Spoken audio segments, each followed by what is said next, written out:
आपने ग्रेजुएशन कर लिया है या डिप्लोमा किया है, फिर भी अगर आपको नौकरी नहीं मिल रही है, यानी कि आप बेरोजगार हैं, तो ऐसे केस में आपको अब सरकार देगी 35,000 रुपए से भी ज्यादा।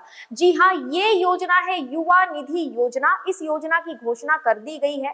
किस तरीके से आपको ये पैसे मिलने वाले हैं, क्यों मिलने वाले हैं, क्या इसका उद्देश्य है, इसको डिटेल में जानेंगे। लेकिन एक चीज समझ लीजिए कि भारत में युवा ऐसे बहुत से हैं जिन्होंने डिग्री की है, डिप्लोमा किया है, लेकिन फिर भी उनको नौकरी के लिए दर दर भटकना पड़ रहा है। और जब ऐसा होता है तो कई बार ये भी देखने को मिलता है तो कि घर से पैसे लेने के लिए जो युवा है वो थोड़ा सा अच्छा फील नहीं करते। उनको ऐसा लगता है कि हमें भी अब नौकरी करनी चाहिए, लेकिन वो अप्लाई तो करते हैं बट जॉब नहीं मिल पाती है। इस केस में युवा बहुत ज्यादा परेशान हो जाते हैं और इसी परेशानी को खत्म करने के लिए सरकार ने युवा निधि योजना की घोषणा कर दी है। यानी कि ये बेरोजगारों के लिए एक बहुत बड़ा तोहफा है।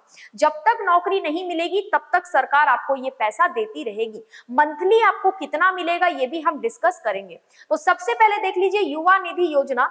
ये बात हो रही है एक राज्य की, जिस राज्य के बारे में मैं आपको बताऊंगी उस राज्य में 5,29,123 स्नातक यानी कि ग्रेजुएट्स और डिप्लोमा धारक हैं। ठीक है, यानी कि 5 लाख से ज्यादा ग्रेजुएट बच्चे और डिप्लोमा धारक बच्चे हैं। इतने बच्चों में 4,81,000 स्नातक और 48,153 डिप्लोमा धारक स्टूडेंट्स हैं। तो यहाँ पर सरकार को ऐसा लगा कि कई बार ऐसा हो जाता है कि बच्चे जो है उनको जॉब नहीं मिल पाती किसी कारणवश, तो उनको एक फिक्स्ड पैसा देना चाहिए। डिग्री धारकों को 3,000 रुपए मासिक बेरोजगारी सहायता दिया जाएगा और डिप्लोमा धारकों को 1,500 रुपए दिया जाएगा, सहायता के रूप में दिया जा रहा है। ठीक है, जिनको नौकरी नहीं मिली, अभी भी बेरोजगार है, उनको नौकरी मिलने तक के लिए एक सहायता राशि दी जा रही है।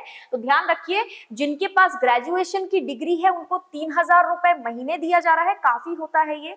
और जिन्होंने डिप्लोमा किया है उनको 1,500 रुपए महीने दिया जा रहा है। उद्देश्य है बेरोजगार शिक्षित युवाओं को बेरोजगारी लाभ देना, ताकि उनको वित्तीय सहायता के लिए दूसरों पर निर्भर ना रहना पड़े। ठीक है, जो शिक्षित युवा हैं, जिन्होंने अच्छी खासी पढ़ाई की है, डिग्री है, उनके पास डिप्लोमा है, फिर भी काम नहीं मिल रहा है, ये उनके लिए है। बेरोजगारी भत्ता बेरोजगारी के लिए 180 दिनों बाद ही प्रदान किया जाएगा। यानी कि जो बेरोजगार होंगे उनको ये जो बेरोजगारी भत्ता दिया जा रहा है ये 180 दिनों के बाद ही प्रदान किया जाएगा। यानी कि कोई इंसान अगर अपना ग्रेजुएशन कर चुका है और 180 दिनों तक, ग्रेजुएशन की डिग्री पाने के बाद 180 दिनों तक उसको कोई काम नहीं मिला, तो उसके बाद ही ये भत्ता उसको दिया जाएगा, तुरंत नहीं दिया जाएगा, है ना। यानी जो पिछले 6 महीने के भीतर रोजगार हासिल करने में विफल रहे हैं और आगे की शिक्षा भी नहीं लेना चाहते वो, यानी कि बस डिप्लोमा कर लिया या ग्रेजुएशन कर लिया, अब आगे का कोई भी शिक्षा उनको नहीं लेना है, ठीक है, नौकरी की तलाश कर रहे हैं, तो ही उनको ये भत्ता जो है ये दिया जाएगा। कहाँ दिया जाएगा? तो कर्नाटका में दिया जाएगा। कर्नाटका की सरकार वहां बेरोजगारों को ये भत्ता दे रही है, जो कि एक बहुत अच्छा स्टेप है, ताकि हमारे जो युवा हैं जिन्होंने अच्छी खासी पढ़ाई की है, डिग्री डिप्लोमा हासिल कर लिया, बट नौकरी ना मिलने के कारण डिप्रेशन में चले जा रहे हैं, तो उनके लिए ये एक बहुत अच्छा तरीका है। वेबसाइट यहाँ पर दिया गया है, इस वेबसाइट के थ्रू आप इसके लिए अप्लाई कर सकते हैं। अब कौन कौन अप्लाई कर सकते हैं इसके लिए भी देख लेते हैं, डॉक्यूमेंट्स क्या क्या लगने वाले हैं। तो आपके पास कई सारे ऐसे इंपॉर्टेंट दस्तावेज होने चाहिए जिसके बाद ही आप यहाँ अप्लाई करेंगे। रजिस्ट्रेशन के लिए पीयू और एसएसएलसी मार्क कार्ड होना चाहिए, राशन कार्ड होना चाहिए, रोजगार पंजीकरण का कार्ड भी आपके पास होना आवश्यक है।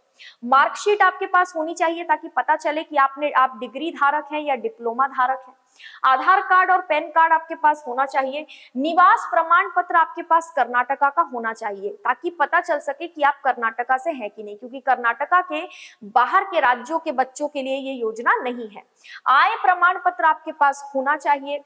बैंक खाता और आधार कार्ड आपका लिंक्ड कराना होगा, आपका लिंक होना चाहिए बैंक खाता और आधार कार्ड, क्योंकि ये जो पैसा है 3,000 रुपए और 1,500 रुपए ये सरकार डायरेक्टली आपके बैंक खाते में डालने वाली है।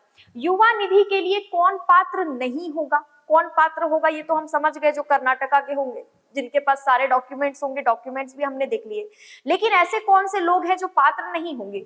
जो सरकारी सेवा में कार्यरत है वो पात्र नहीं होंगे, क्योंकि आप ऑलरेडी जॉब कर रहे हैं, आप बेरोजगार है नहीं। जो निजी क्षेत्र में कार्यरत है, अगर आप प्राइवेट सेक्टर में जॉब कर रहे हैं तो ये गलतफहमी नहीं रखनी है कि हम अगर सरकारी नौकरी नहीं कर रहे हैं तो हमको ये मिलेगा, भले ही हम कहीं और जॉब कर रहे हो। नहीं, प्राइवेट सेक्टर में भी अगर आप जॉब कर रहे हैं मतलब आप रोजगार कर रहे हैं, तो आपको ये जो फायदा है ये नहीं मिलेगा। जो स्वरोजगार है, यानी कि जिन्होंने खुद का बिजनेस शुरू किया, उनको भी नहीं मिलेगा। जो उच्च शिक्षा जारी रखे हुए, कई बार हम देखते हैं कि ग्रेजुएशन की डिग्री या डिप्लोमा, कोई भी डिप्लोमा करने के बाद आगे की शिक्षा भी बच्चे लेना चाहते हैं। तो ऐसे में अगर आपने ग्रेजुएशन किया है या आप डिप्लोमा धारक हैं और आप आगे की शिक्षा भी ले रहे हैं, तो फिर आप इसके लिए पात्र नहीं होंगे। इसके लिए सिर्फ पात्र वही होंगे जिन्होंने ग्रेजुएशन या कोई डिप्लोमा करने के बाद आगे की शिक्षा करने का फैसला नहीं किया है। और जो कर्नाटक के निवासी नहीं होंगे उनको भी यहाँ पर इस योजना का लाभ नहीं मिलेगा। यानी ये योजना पूरी तरीके से कर्नाटक के युवाओं के लिए है, ऐसे स्टूडेंट्स के लिए है जो कि बेरोजगार हैं। इस योजना के बारे में डिस्कस करने का मेरा उद्देश्य ये था कि आपको पता चल सके कि भारत के किन किन राज्यों में महिलाओं के लिए, छात्रों के लिए, गर्ल्स के लिए किस किस तरह की योजनाएं चलाई जा रही। कई बार हमने इस तरीके की योजनाएं डिस्कस की है जिसमें लड़कियों के लिए कुछ योजनाएं चलाई जाती है, कुछ योजनाएं महिलाओं के लिए, जिस तरीके से मध्य प्रदेश में लाडली बहना योजना चलाया जा रहा है, उसी तरीके से यहाँ पर युवाओं के लिए एक योजना शुरू की गई है। तो आपके एग्जाम में भी कई बार क्वेश्चन इस तरीके के पूछे जाते हैं।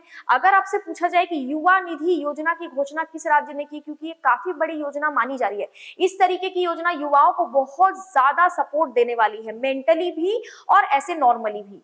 तो यहाँ पर जो है पूछा जा सकता है आपसे एग्जाम में, इसीलिए हमने इस स्कीम को डिस्कस किया है। तो वीडियो को लाइक कीजिए, चैनल को सब्सक्राइब कीजिए और वीडियो को शेयर कीजिए। आज के लिए इतना ही। Thank you so much.